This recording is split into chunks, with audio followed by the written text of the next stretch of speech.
Hey, everybody, this is Tom Sega from Duluth Pack, and this is the Duluth Pack podcast, Leader of the Pack. Our very special guest today is Dan Hartman. If you haven't heard about Dan, you should. Dan is the executive director of the Duluth Entertainment Convention Center, better known as the DECC, the William A. Irvin, and Amsoil Arena. Dan, welcome. Well, thank you, Tom, for having me. Yeah, this is fun. Wow, that's a mouthful. Yeah, and it's even probably more than you realize too. The deck is actually 10 venues. Holy moly. Yeah, and so I think it's one of the things that I've learned this last year is just when people think of the deck, they think of a very simplistic thing, but really it's 10 different locations. And that's been, you'll see changes coming forward in the future based on kind of that realization. But well, that's perfect. But let's not jump too far ahead right now, because what we want to do, Dan, is we want to go back and learn a little bit about you. And so tell us, where did you grow up and where did you go to school? Yeah. So I was very fortunate that I grew up in Crosby, Ironton, Minnesota. Both my parents, owned they're entrepreneurs in their own way. My dad was a professional videographer on the side, but he also owned a VHS video store. And then my mom owned a party store, so like a balloon store.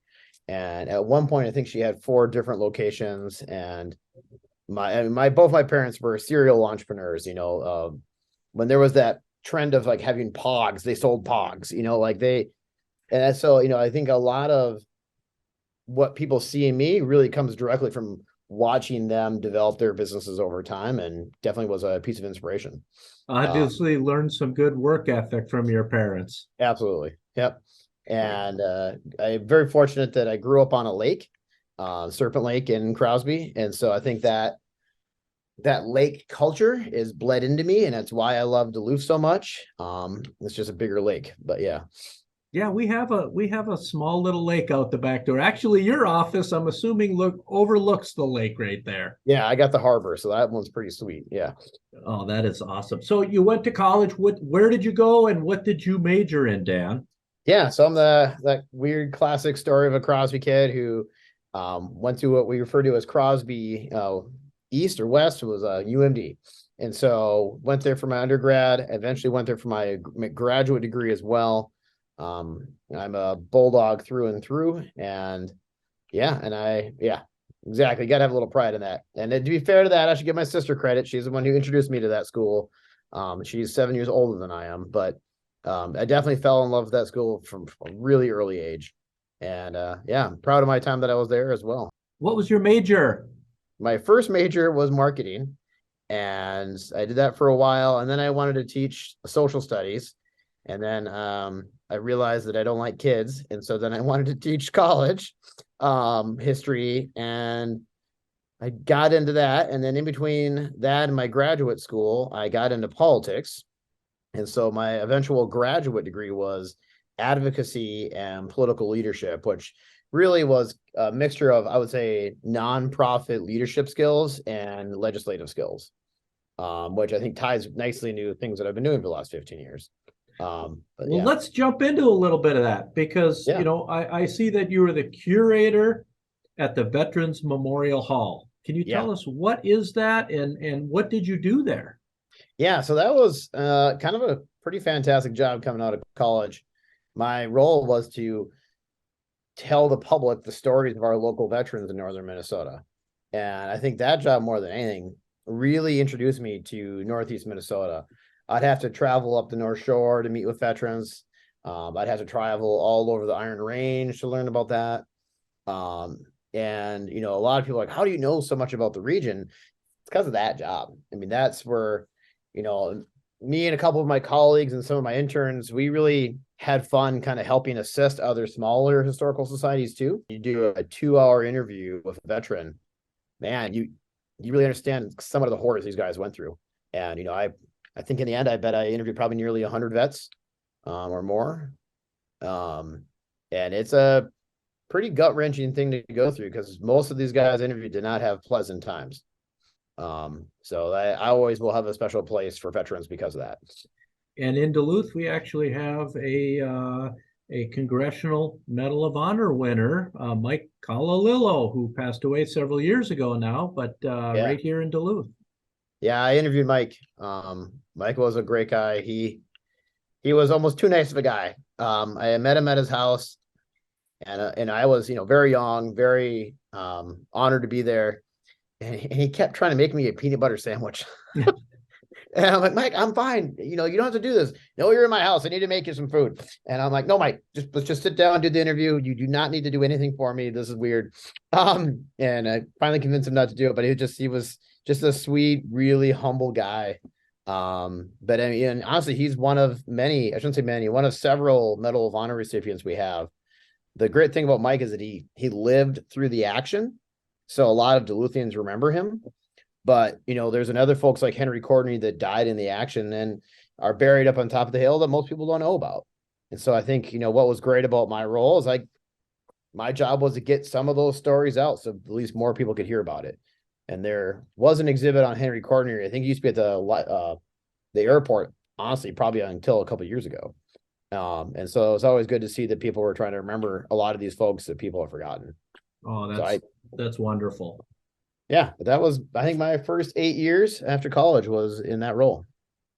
And during that same time, were you on the city council from 2010 to 14? You were on the city council at the city of Duluth. Tell us about your aspirations to get into that and some of your experiences there.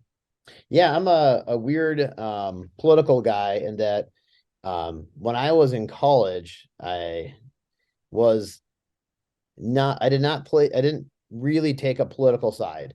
And so I got very politically active, but I was more active on getting things changed at UMD. I wasn't really into the state or national issues. And so I spent a lot of time, it's kind of funny looking back on it now, but I spent a lot of time changing the credit dining system so that students would have more options in their food choices. I spent a lot of time convincing the administration to give funding to bring large music acts to UMD.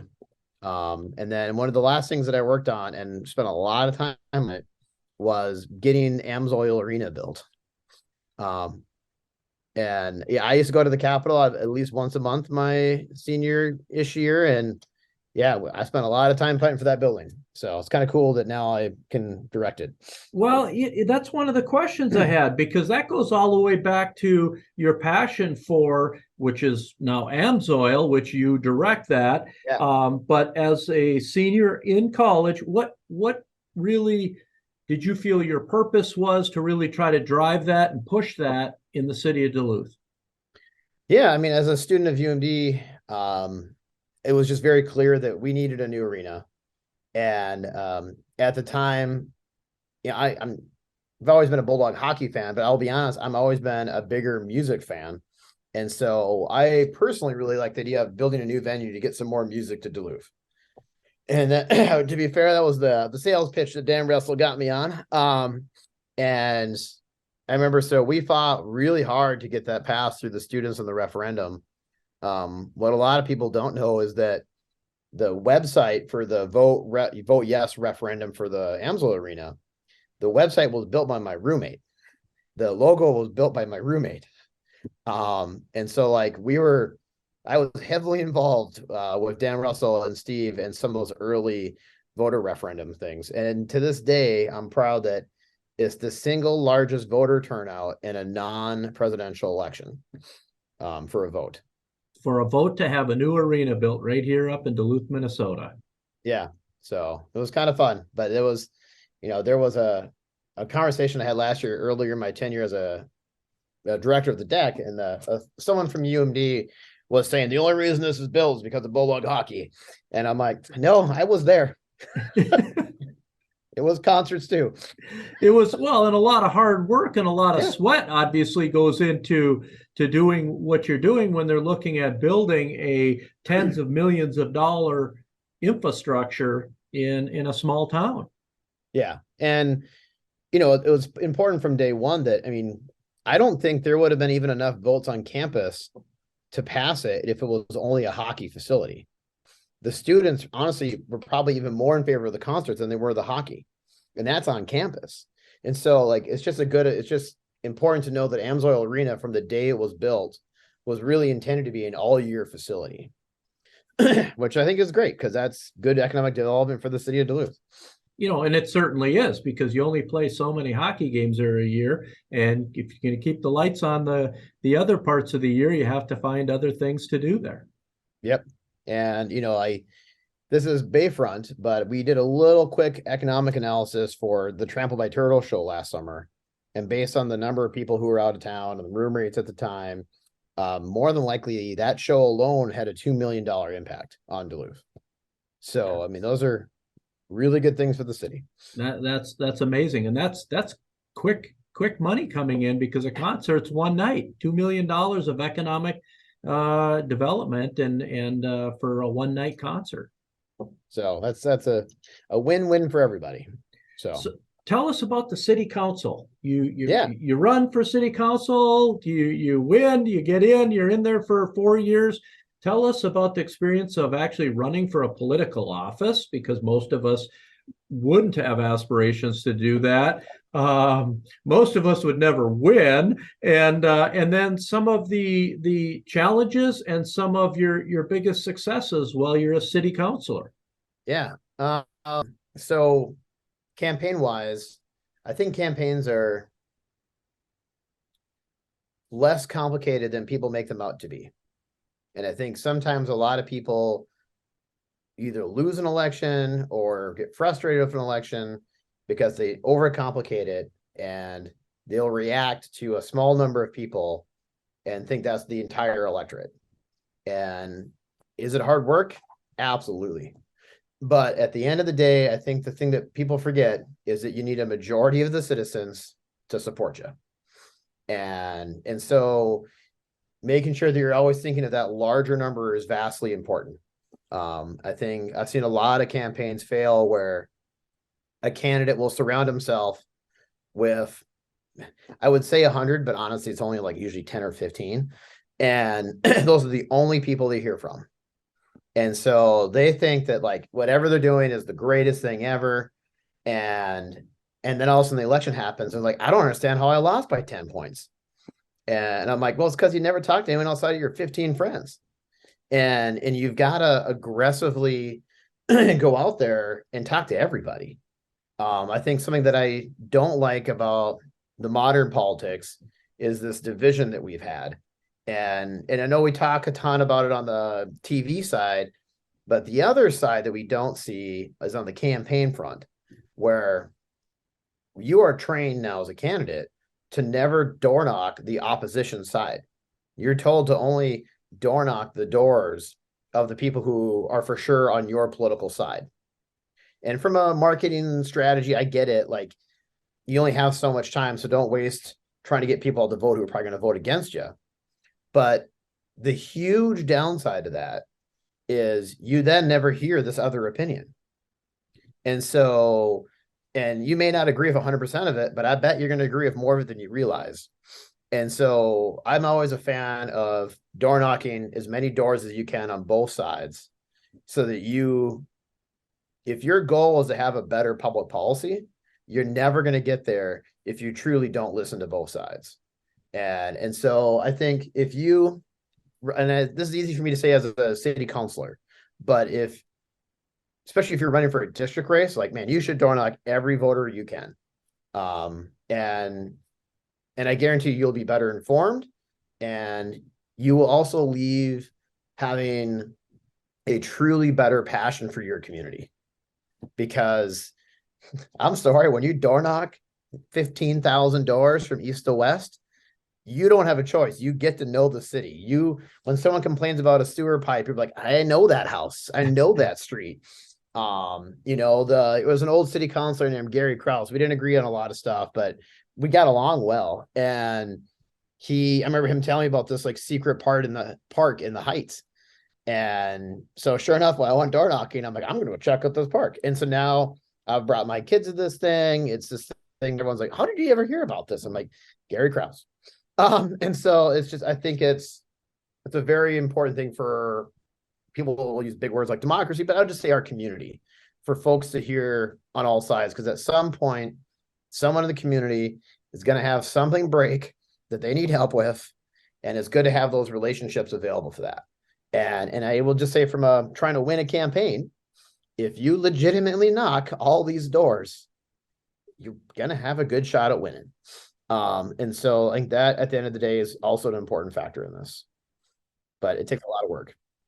You were in city council for 4 years. What would you say was your biggest challenge, if there was a biggest challenge? And what was your biggest success, if you had one that was kind of the gold star? I think the biggest challenge is getting public policy to pass is not, I'm trying to think of a way to say this. I was an elected office at a time where, prior to me, people who were on city council were almost as popular as celebrities on TV. The Monday night city council meetings had a higher viewership than Monday Night Football. And, you know, I'll tell you this story, and it always makes me laugh a little bit. But at one point, myself, who I was the city council president at the time, and Jeff Anderson, who was a past city councilor, but was running for U.S. Congress at the time, and Roger Reinert was, I think, either a state senator or a state representative, one of the two. And we're sitting at Coney Island on Superior Street, just having coffee. And some random guy off the street comes in. He walks up to our booth and he's like, "Hey, Roger, good to see you. I love what you're doing on the city council." The guy had no idea who Jeff was, had no idea who I was, and had no idea that Roger ever went beyond city council. And it just showed that there was this weird moment in time where, like, so many people were watching the city council that it was more popular than any other office in Duluth. But when Jeff Anderson got elected, and around the time I got elected, there were a small group of us who, frankly, were sick of that. And we wanted the public discussion to be more about public policy and a lot less about what is the camera facing me right now. And so we had a very deliberate conversation amongst ourselves of newly elected folks that said, let's be boring. Let's try not to be exciting. Let's try to make the council just not the thing people want to watch. And sure enough, we were very boring. And so very quickly, no one knew who any of us were.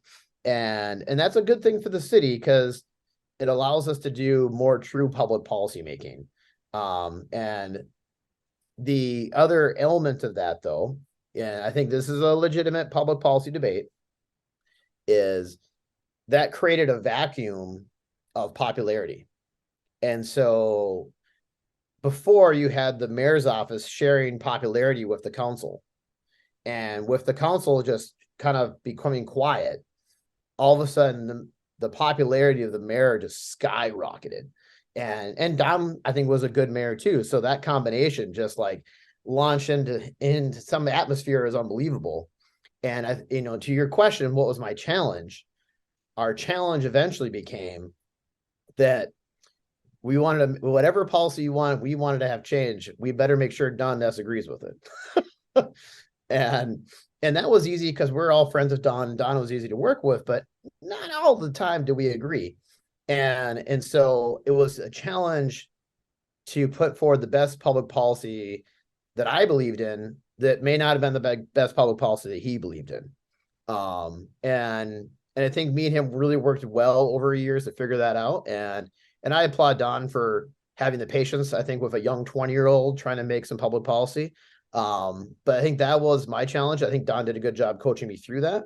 But, those are the behind the scenes things that the public never sees, is, all of those. And I remember after my tenure was done, me and Jeff Anderson, Don was such a good salesman for the city of Duluth. And that had to be a lot of fun to work with him, because he loves this city so much, and that just comes across in any conversation that you ever had with him as well. Yes, 100%. And I would easily say to this day, he is probably one of the best strategic minds I know. He is always 3 steps ahead. And that was always something to, like there's a group of people in the local political scene that if I disagree with them, I really double think about it because I'm probably wrong. And he was one of them. The current mayor, Emily Larson's another. And then Steve O'Neill, the late Steve O'Neill, was one in particular that we joked that he was the Mother Teresa of local politics. And if you disagreed with Steve, you really got to be thinking about it. He had done some deep thinking. Yeah. So from the city council, Yeah. and then in 2013, you move over and you take over running the Glen Sheen Mansion, which so many people know as the old Congdon Mansion. I don't know if we're allowed to say that, but the Glen Sheen Mansion that was built by the Congdon family. Bring us through that and really what you walked into, what your job was, and where you took it. Because I'm just going to throw out a couple statistics here. You were there 8 years, and when you got there, there was 61,000 visitors annually coming to it. When you left there was, pushing 150,000 visitors a year coming through Glen Sheen. Take us through all of that. We have discovered the best American-made truck racks on the market.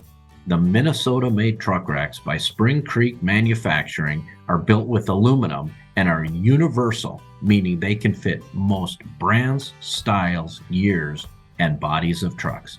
Plus, they are rust-proof. Whether for your truck or your company's commercial fleet, these are the truck racks for you. No need to buy a new truck rack every 3 to 5 years. Buy it once and have it for life. Plus, enjoy an exclusive 15% off. Yes, 15% off your next online order with springcreek.com with code LEADER15. That is LEADER, LEADER 15. Exclusions apply. Now, back to the podcast. Yeah. So before I get into that, I'm going to back up to city council because I rarely get to talk about this stuff anymore. And I feel like I have done myself a disservice for my children when they ask what I did there. So I will say these two things that I'm proud of looking back real quick. One, took a couple years, but the city had a huge swath of land in West Duluth. It was all tax forfeit land that was going to go back up, and it would have been sold off to other local townships. And I worked for 2 years to make sure that that land had a permanent designation on it so that it would always remain a untouched kind of green territory of the city. And the public had just always thought it was that way naturally. That wasn't the case. And so I had worked behind the scenes to try to get all the votes up. And to my stupidity as an elected official, I worked to make sure I had unanimous support of every city councilor when it passed.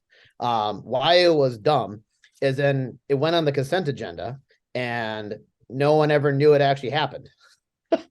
And Charlotte Gardner, who's a friend of mine, she's like, Dan, I love you to death, but if you ever want to get reelected, you got to let people know you do stuff. So what happened though is what is now considered Magny Snively or the top of Spirit Mountain. And if you can think of Beck's Road, almost 80% of that was going to go up for sale. And then on the other side of Beck's Road to Jay Cook, almost all of that was going up for sale. And so we permanently saved that land. And now it's on the west side is the Frederick Rodney Payne Forest Preserve. And on the right side is the Magny Snively Forest Preserve. And this is the historian in me, but I wanted to give some legacy to the Magny Snively relationship, which has such a great legacy in the city. And it was already named that. And then the one on the left, or the west, is the Frederick Rodney Payne, because that's the park superintendent who actually originally set all of this aside. And almost half of the park system we have today is because of this one guy who has nothing named after him. And so I just wanted to give some legacy to this individual who really our park system will look radically different without his work. And it turned out later that the Payne family were friends with the Condons, so it was kind of a nice little mix later on. But that was part of my legacy, is that I think I set aside a tract of land that is the size of the entire lakeside neighborhood. And so that I think was kind of cool. And That's then the really second cool. one is on my last year in council, I passed a whole bunch of stuff because I knew I was done. And so I was just like, I'm passing all these things. And at one point, the counselors like set me aside and be like, you got to slow down, Dan. We've passed too much stuff. And one of the last things I passed before they told me to slow down, it always was really weird to me that the only dog park we had in the city was in West Duluth, which is the side of the city with the least amount of dogs. And so if you went to the dog park, half of the users lived in Lakeside. And so it was really clear that the city needed at least two more, one in the central part of town, one in the eastern part of town. So that way everyone would have equal access to this. And so I worked with a local group, one woman in particular, who was a big dog park advocate, but the city kept shutting her down for years. And so me and her banded together and then worked with the then park supervisor. Let's say her name is Kathy. And we put it together. We got it done. And then I did some behind the scenes pushing on the counselors. And we got it passed. I think it was a 5-4 vote. And then that's what created the dog park in the central part of the city. And then the one up by Gene Duluth. But that was not a unanimous vote. That was a tough one. And it was a weird vote because Jim Stauber, who I would consider a friend of mine, was on my left, and another city councilor who was voting against it made some really kind of bold accusations about how dogs are going to jump over the fences and this is terrible for the city of Duluth and blah, blah, blah, blah. And then Jim Stauber leaned over to me and he goes, if you think for a second I'm going to vote against dog ownership in Duluth, you got another thing coming, Dan. I know all this works in this city. That's a good choice. That's a good point because this is a dog-loving community. Oh yeah, big time. But yeah, and I don't even own a dog. But that was just, I have friends that own dogs. They had always complained about it, and I'm just like, okay, I'm getting this done. It's just ridiculous we don't have more dog parks in the city. So it sounds like a small thing, but that was a big turn, and I think there's a lot of dog owners in Duluth today who are happy to have those. So I'll move on past that, but just want to let folks know those. We're going to have your kids listen to this, and maybe for Father's Day, you're getting a dog. Well, my hope is that when they're 20 years older, they Google it and it shows up or something. But yeah. So let's talk about Glen Sheen, because this is a historic mansion. Yeah. Gosh, just tell us all about what you did there and the successes there, because you've had so many, I can't even count them all. Thank you. And I'm pretty proud of what we did at Glen Sheen. And I think a lot of people saw this when I came to the deck, is we built a really good team of folks. And you had a lot of folks who I think had a passion like me who believed in this place. And so we were thirsty for new ideas and new ways to make this come to life so that the public would have the same appreciation for it that we did. And so at a base level, that I think is the most important part, is that we had a passion to make the place better. And then, watching my parents grow up, a lot of what I watched was marketing related. And so marketing has always been a passion of mine. And so one of the first big, I'd say, changes is we did market research. We asked who our customer is. And we had made some assumptions in the past at Glen Sheen who that customer was. And we assumed, no offense, but we assumed it was a senior audience that only came because of the murder. And so the Glen Sheen of the old would make ads that would kind of like hint at the murder as a reason to come, and so they had all these things, and they'd send ads to only people of a certain age, and they wouldn't do any young social media stuff. Well, the survey data came back, and it turned out that the majority of our audience is almost entirely women, and that it's women who of a certain age, 25 to 55. We actually had more women who were 19 to 25 than we did that were 65 and above. And so it turned out that Glen Sheen, for I don't know how long, had been literally sending ads to the complete wrong audience. And so that's a huge factor. So once you start actually running ads to the right people, that helps. And that's good marketing. Yeah. and so we started doing a lot more social media. And I think, one of our strengths is that we are always thirsty to see what works and what isn't.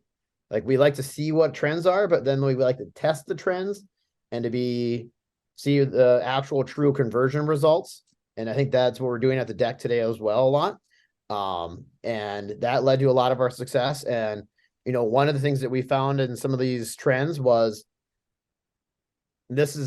seems like a small thing, but this more than anything else is the huge thing that changed the game. We learned from our audience that they didn't want to take a guided tour. And so I travel out to Biltmore out in Asheville, North Carolina. They see 1.5 million people a year. It is crazy beautiful. I mean, if you think you have expensive things at Glensheen, nothing compared to that place. And they had a fully self-guided tour. And I watched it and this is the ticket, because then all of these families that are struggling on a guided tour can now go at their own pace. Now for people with accessibility issues can go at their own pace. And so we launched the self-guided tour, and we went up by 20% in the first couple months. And I mean, it was dramatic returns. And we also got better at marketing at the same time. And so like all of those elements just struck a chord. And so, I mean, at one point, I'm still mad we didn't frame this email. My business manager got an email from the controller's office in the Twin Cities U of M and had asked, like, where did this $400,000 come from? How did you guys find all this money? Then she made it sound like we were dealing drugs at Glensheen because she didn't know where all the money was coming from. And it really was. It was because of this self-guided tour. And for sure, there are people that were upset that we went away from the guided tour, especially the tour guides. But from a customer standpoint, oh my gosh, there were so many groups that we didn't realize that we were saying no to. So all these families are at least 60% of the audience in the summer. I mean, think about it. Having a young kid on a guided hour-long tour, that's a nightmare.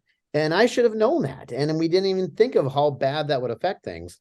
And then the other one is that back to that senior audience, the reason their senior audience number was so low is because it may feel like a slow tour for you, but if you've got serious disability issues, you need to take a break. And so they wouldn't take these guided tours because they moved too fast for them and they couldn't go at their own pace. And so going to self-guided just changed the whole game. And so that was a huge turn for us. And we did a lot of other smaller tours and other things, but if there was anything that changed it, it was that. Dan, could you, for our listeners who really have never been to don't know about Glensheen Mansion, can you give them a little bit of a history of what this mansion is all about? Yeah, so it is this beautiful 39-room mansion, Jacobean style. It's like an English classic Tudor mansion, but it's on the shore of Lake Superior. So you have one of the most expensive pieces of real estate, probably in Duluth or up the shore. And it's now this public facility owned by the university. And so we used to have these guided tours where you'd take a tour through 15 of the rooms and you have it's a great guided tour, but it can get long. And so that was a definite challenge, but you'd have these beautiful green rooms was really famous, our living room, and like the rugs, the material that is inside of it are some of the best craftsmanship of that time frame and when it came out. And I would argue that even to this day, we still don't fully have a great handle on just the significance of some of the art and the pieces in that house even today. And so I think I'm always excited for the future of Glensheen, because I think there's just going to be more scholarship and more cool things that'll keep showing up in that space. And I think, part of the other part eventually led to another layer of success is we started to lean in on the property. And there's very few places better to watch a sunset than the shores of Glensheen in the summer. It is crazy beautiful. So I think us leaning into that really made people feel like it was a space to go to, not just a stuffy brick house. And so that changed a lot too. But man, yeah, people ask me, do I miss Glensheen? And I do, but I miss the grounds more than anything. I miss that changing of the seasons. That definitely, we had an awesome gardener at the end too. I mean, there was just a lot of cool stuff going on there. It's interesting. When I was done touring, I went in the bookstore or in the gift shop and bought the book and learned so much about Chester Congdon and how did he make his fortune and why did he build this mansion and the history of him and out in Washington with the orchards and all that stuff. It was pretty cool and how all that really came back to the area here. Can you talk just for a brief moment about, because you brought up so many people wanted to know about the murders? Yeah, you got to ask this question.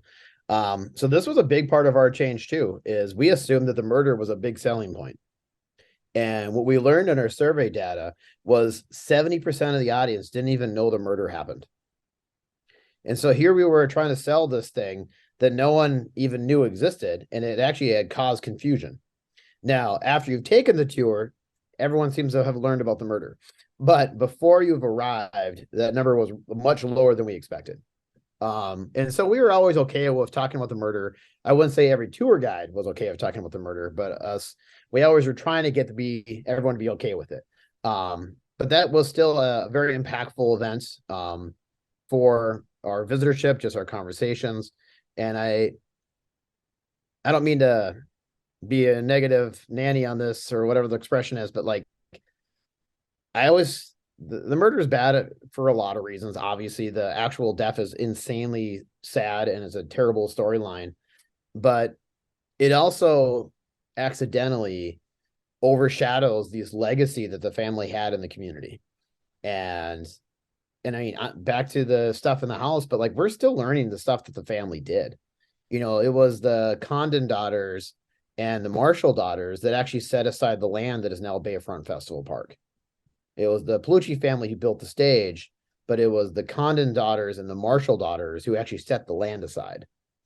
And there's a picture of the Condon's older daughters and the Marshall sisters in front of the land in the newspaper. But here's this legacy that we've all forgotten now, and at some point I'll probably build a stand or a sign somewhere in Bayfront to remember this legacy. But we pretend that, the Bayfront didn't exist until we built the pavilion, but really it has multiple stages of generations of history there. And then back to the Condon, Chester did a lot, guys. It's amazing how involved the guy was in the development of our city. And this murder just dramatically overshadows it. Who funded Marshall Hardware to start? Chester. Who was the family that helped start the North Shore Bank? Condons. So, I mean, like there is just all of these little things that they did, especially Chester, that once again, we kind of forgot now. And so that was one of the things that if I would have stayed there longer, I think I would have helped write a new biography on Chester, because I just felt like he never got all the credit for a lot of the stuff that he did. So, Dan, you're coming to me today from the Explore Minnesota Tourism Conference. Yeah. But a couple of years back, you were named Rising Star of the Year at Explore Minnesota Tourism Conference. Can you tell us in a couple of minutes what that's all about? Yeah. So, I mean, I'll make this one short. This was received because of a lot of the quick success we had at Glensheen. And on the marketing front, it was a rocking time. And so it was kind of fun to be a part of that. And we've been a very early contributor with Explore Minnesota. We really believe in what they do. And so we've been trying to be a partner of theirs. And I have to say, I'm proud to say today that this year, I will be on the Tourism Council board. So I'll be part of the group advising Explore Minnesota. So I think that'll be cool. And send more people up here, Dan. Exactly. Yeah. We can use it. So you make another big move just last year and become the executive director of the Duluth Entertainment Convention Center, the William A. Irvin, for those people who've been to Duluth. That's the big ship that you see right next to the deck, and Amsoil Arena. Huge undertaking, a big part of the center of our city where a lot of people gather. Tell us what goes into your day-to-day and what all happens there. So I'll back you up a little bit, because I think this is something that we need to communicate better as an institution. The DECC is actually 10 venues.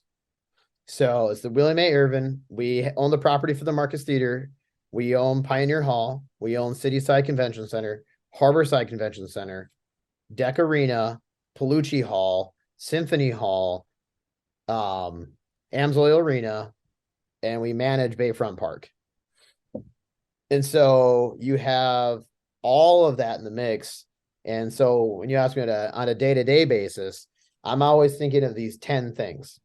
And, one of my board meetings, someone had asked me, do you feel like we have, too many staff, too few staff? And, do we have any best practices in the field to know? And I said at the time, I'm like, honestly, due to our 10 venues, it's hard to know. But it was a bad answer. Afterwards, I thought about it. I'm like, no, we are vastly understaffed because we have one staff trying to manage 10 facilities. And to give you context, I just came back from a entertainment conference. I didn't meet anyone who had more than 2 venues. And so, when I tell people like, oh, where are you from? I'm like, well, I'm here. I'm from a series of places. I can have entertainment in at least 5 of them. And so on one hand, that's a super efficient thing for the city. You have way less administrative cost because of that. But when you go to St. Cloud, the director of the convention center there, he's pretty much only overseeing the Harborside Convention Center and Pioneer Hall. And then there's another guy down the block who oversees the Paramount Theater, which is like Symphony Hall. And then there's another group of people who oversee the St. Cloud Huskies Stadium. And those all have their own separate staffs.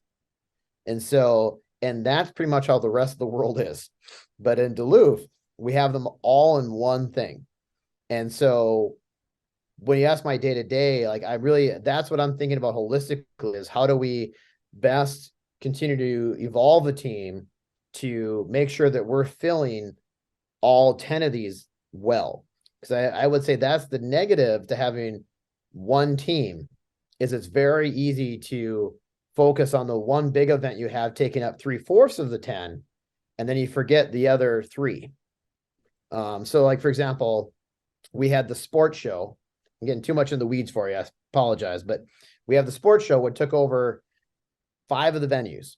And then we had UMD hockey, Old Dominion, that took over Amsoil. But there is Harborside, completely empty. Here's Symphony Hall, completely empty. And we had nowhere near any staff to even handle if there even was an event in there. And so we were already stretched as best we could between the bartenders at those other 2 events.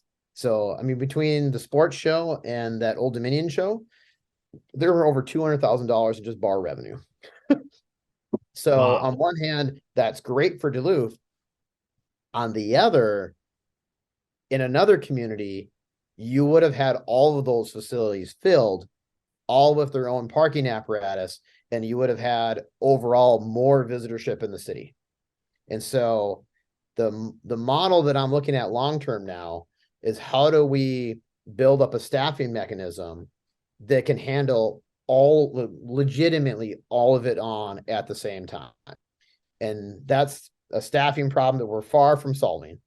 But the other one is parking. Right now in Duluth, we are used to this idea that at every event we go to, we're going to get a spot at the deck. And I think we're already running into a problem where that reality is gone. That we are going to be more and more like the Twin Cities or other big cities where you may not park at the ramp next to the facility.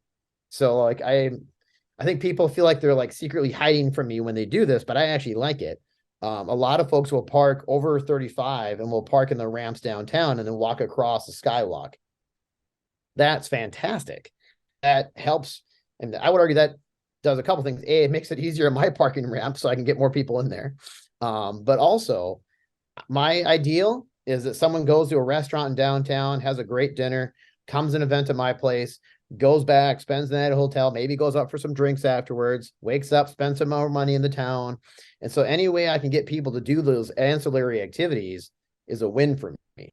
And so I think as we fill the deck up more and people are forced to not park at the deck, I think that people are going to get frustrated, but I guarantee you there's going to be a longer term win there for everyone else. And so we're going to probably move into that model where if I go to a Vikings game, I don't even try to park in the Vikings ramp. I go to another ramp nearby. And that's where Duluth is headed. And I don't think that's a bad thing. I think that's just a sign of our city's growth.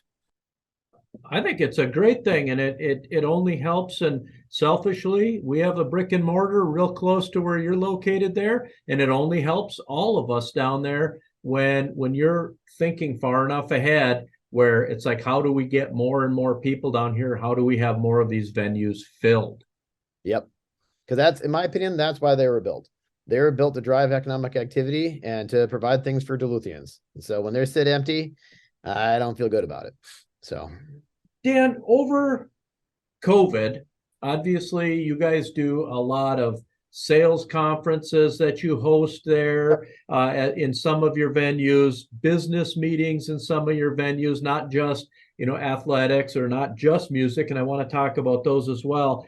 How have you had to plan for the changes in the business community where there's not as many trade shows or there's not as many sales conferences anymore? So I'm happy to say that most of the conference on our side has really come back pretty good, but that's a new development. So in my early tenure, oh man, I was getting worried there for a while because we had a bad situation where we only had 2 shows cancel, but we still had all of the conferences. So what that means is I have to have all of the staff there for half of the attendance.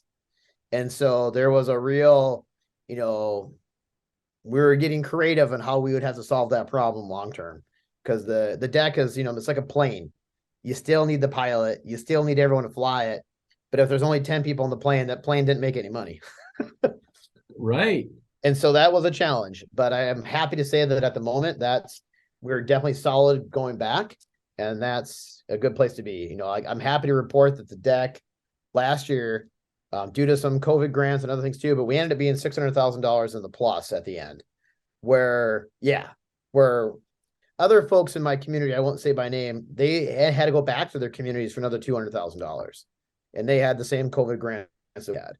So, I was happy to see that from some entrepreneurial spirit at the end, we changed that entirely back the other way.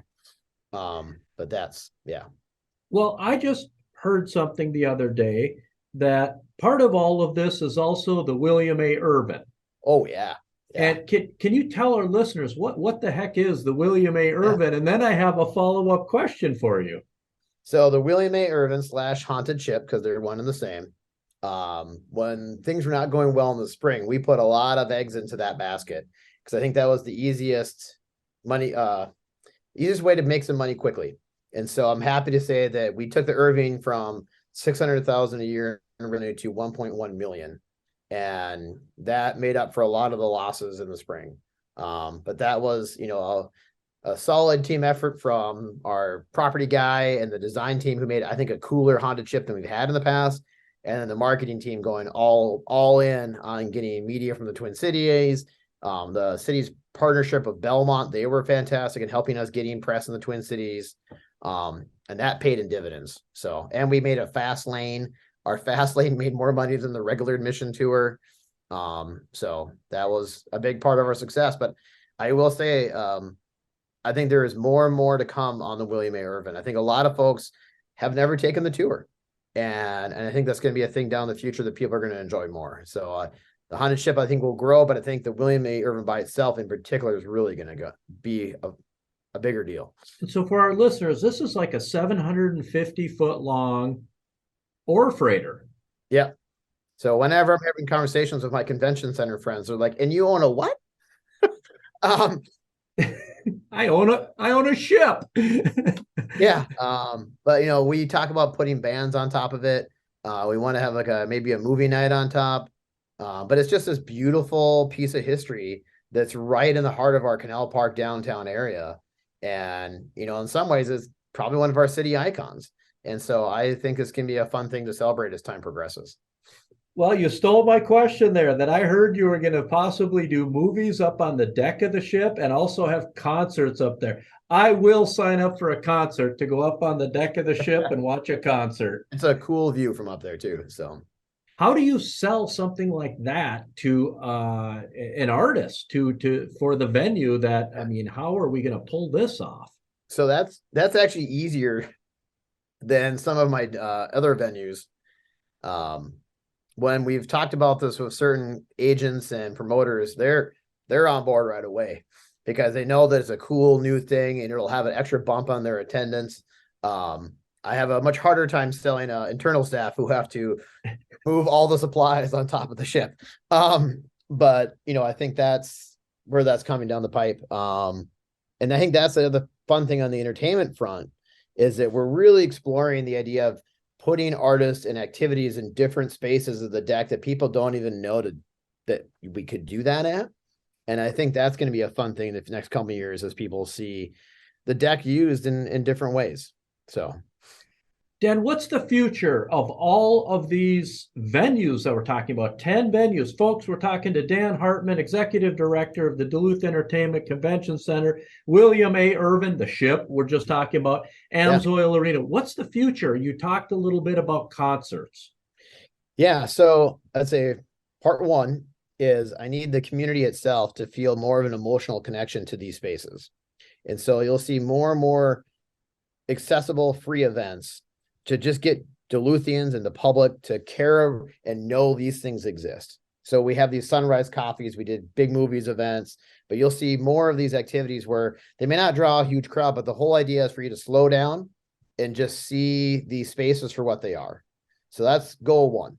And then goal two is to really relaunch entertainment and really be far more aggressive on the conference convention side so that we're utilizing all 10 of these venues as often as we can. And so we just came back from LA with the sole purpose of winning over agents and promoters so that they bring more of their music and entertainment to our community.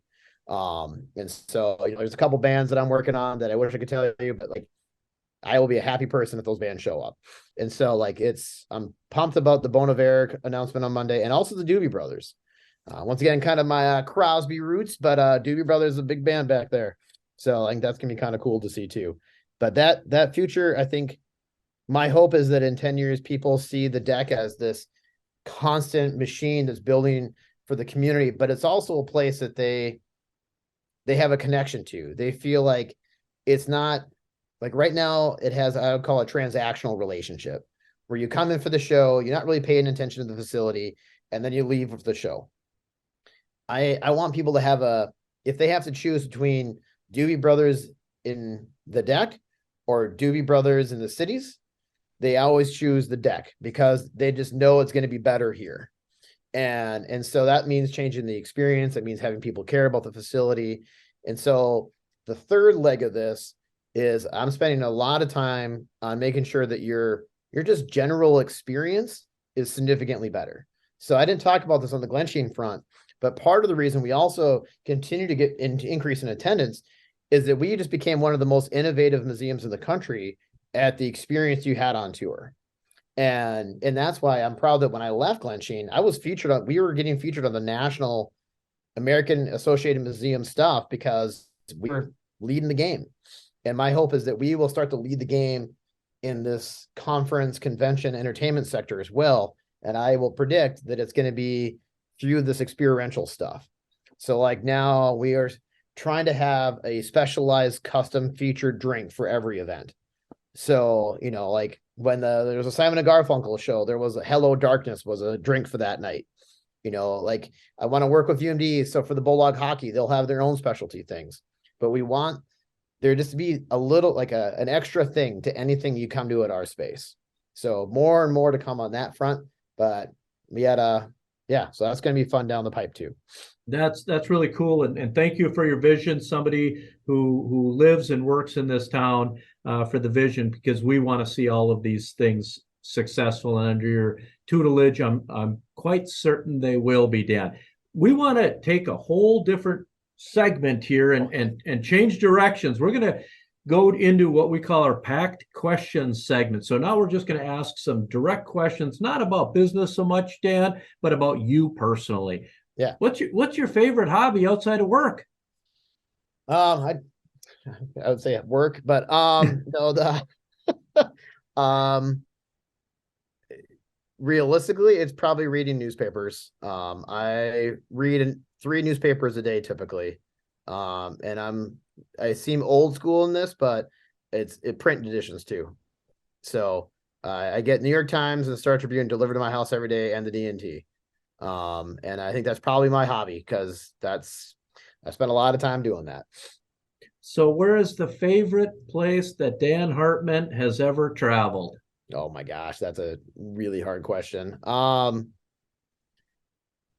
a sucker for Hawaii. Hawaii is just hard to beat. That one's impressive. On the other hand, I still love Washington, D.C. That's the history major in me. It's a cool city.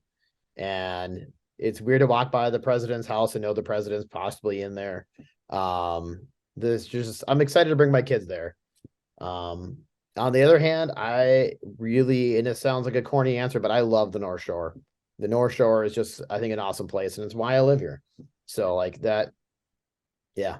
If you didn't say that one there, I was going to start looking at you with out of the corner of my eye here. So now you are trying to tout bands to come to our wonderful city and entertain all of us. What is your favorite band and or artist? This was supposed to be easy. Yeah, I used to be a DJ in high school, so this is not an easy question.